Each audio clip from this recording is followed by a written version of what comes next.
Hey y'all, welcome to Tribe Chats. My name is Amber Okoloway Bube. I am the owner and the operator and the queen of Leading Little Arrows, which is a collective of homeschool moms and dads, kids, and educators who've all gathered together to provide rest and rejuvenation to the overworked, stressed out homeschool parent. So today I want to talk to you guys about lesson planning. People are intimidated by this, so I wanted to just take a little bit of time and make it easy, That's why I'm all about easy. I'm not trying to recreate the wheel at all. So take your notes, and if you have any questions, just email me later on at amber@leadinglittlearrows.com. So I have 4 easy steps, lesson planning hacks, 4 easy steps. Step number 1. Okay, set your framework for each lesson. So a framework is important because it's just going to give you this shell and then you can just plug and play. So decide first off, is this going to be an independent lesson, like independent seat work, or is this going to be parent led? Once you've done that, set a time limit. Please, for heaven's sake, do not spend 2-3 hours on one subject. You're going to hate yourself. Your kids are going to hate you. And it's just not going to bring any type of joy to the homeschool that you're trying to create. So I recommend 45 minutes max on a subject, unless it's just a fun hands-on thing or a project where the kids are really getting into it. You can spend a little bit more time, but I recommend no more than 45 minutes. That's the norm, blanket rule. After you've done that, also schedule in a break, 15 to 20 minutes, 10 minutes at the minimum, for them to have a brain break, run outside, grab something to eat, zone out in the room for a little bit, just a chance to rejuvenate their mind. So when you're at work, don't you need a 15? Give these kids a 15. Okay, then after you've done that, I want you to break it into sections. So you've got your 45-minute time limit. Now we're going to break it into sections. So I'll tell you what I do in my homeschool, also what we do at tutorial. So the first little part, I like to just grab their attention. So there's going to be like a little introduction activity or question or just a little game, something to really get the juices flowing. After we've done that, then I decide, are we going to do a lecture where I'm teaching on the whiteboard, or am I going to show them a video? Because YouTube has all kinds. One good thing that came from COVID, that teachers have put their lessons on the YouTube. So you can gladly go to the YouTube and find a lesson that your child can watch while you're working with another kid. So decide if you're going to do a live lecture or a video, and then what's your hands-on activity. So I like hands-on learning. I think no matter what style of learning your child is, whether it's visual or auditory, just getting their hands on it is really, really great. Even if it's just cutting and pasting, something that gets their body moving.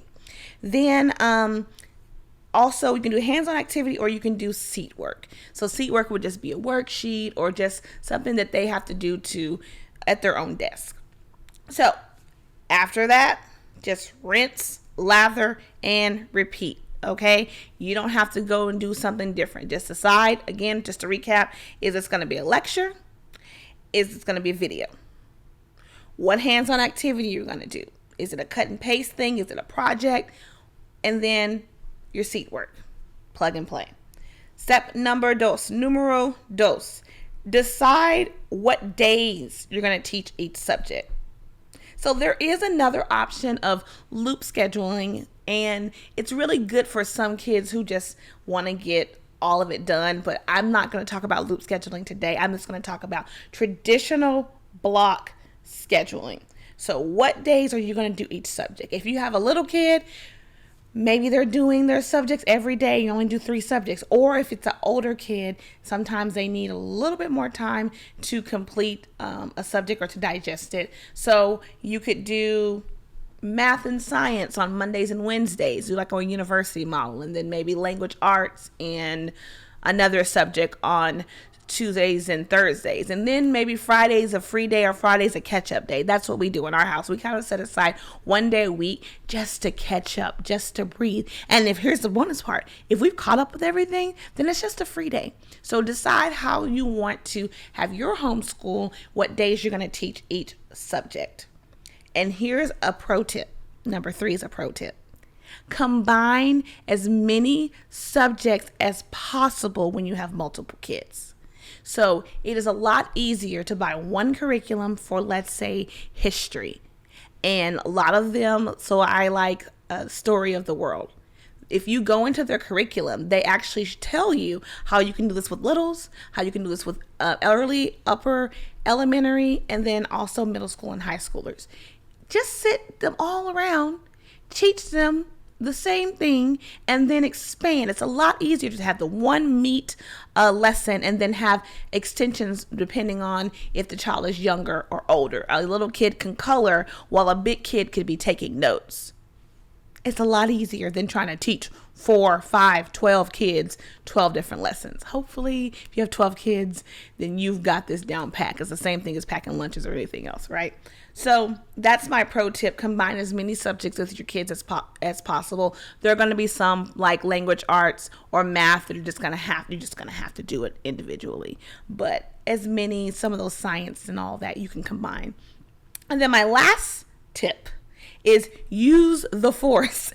Use the power of independent work or a study hall. So independent work gives you a break, gives you a chance to pick up your phone, scroll on the internet, eat a lunch, relax, just breathe, go potty, all those things. So that independent seat work also gives your children a chance to have their own independence. It fosters independence, rather. It gives them ownership in their own school. It also helps with college readiness and life skills. So a few years back, my boys did baseball at the local Little League, right? And one of their moms, not my kids' moms, one of the kids' moms was a professor at a local university, a very prestigious university. And so I just started picking her brain. I was like, okay, so you have homeschoolers do you ever teach homeschoolers? She's like, yes, I love homeschoolers. I was like, oh, great. Could you give me, from your perspective, some areas that I can look out for, that I can help my children so that they're college ready? And so one of the things that she pointed out, that while her homeschool students were really, really great at understanding the curriculum and they're really good at forward thinking, they really had struggled in test taking and time management.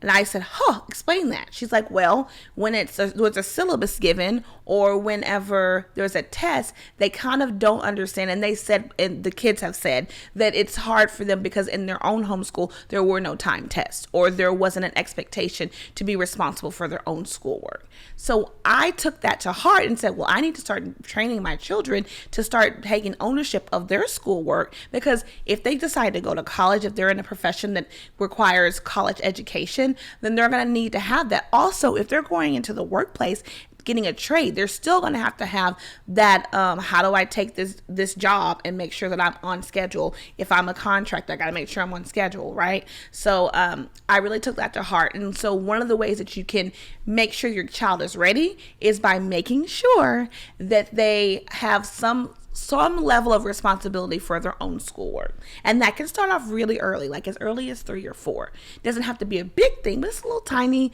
activity that they're responsible for. And then also, independent work gives you a chance to work with your other kids. So while little Johnny is doing their own assignments, you can work with a little or a big with a subject that they just need you with, or you need to lecture them with. So those, in a nutshell, I'm out of breath. Those little tips are a great foundation for you all to have a really, really successful lesson planning session. And if you hop over to our website, leadinglittlearrows.com, we do have a free gift for you.